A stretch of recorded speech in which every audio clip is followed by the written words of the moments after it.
Kasuri special কচু পাতা চিংড়ি রেসিপি তো আগেই শেয়ার করেছি। চলো এই সিজনে ছোট্ট ছোট্ট কচি কচি লাউ পাতা দিয়ে চিংড়ি রেসিপি শেয়ার করা যাক। গাছ থেকে ছোট্ট ছোট্ট কচি কচি লাউ পাতা ছিঁড়ে নিয়েছি। লাউ পাতাগুলোকে 4-5 বার ভালো করে ধুয়ে রোদে শুকিয়ে নিয়েছি।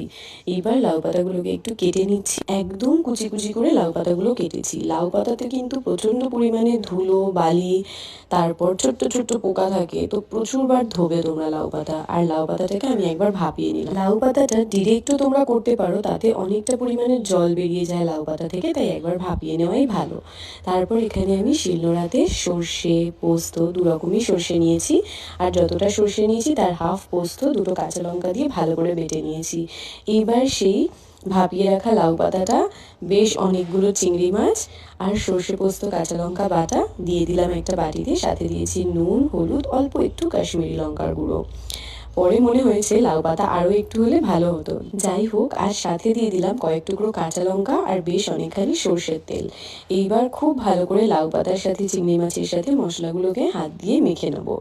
মাখা হয়ে গেলে একটা টিফিন বক্সের মধ্যে পুরো চিংড়ি মাছটা আর লাউ পাতাটা নিয়ে নেবো। নিয়ে উপর থেকে আরও কিছুটা সর্ষের তেল দিয়ে দেবো। সর্ষের তেল ছাড়া কিন্তু এসব ভাপা একদমই হবে না।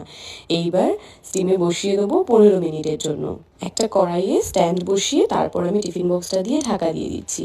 15 মিনিটেই খুব ভালো করে হয়ে যাবে।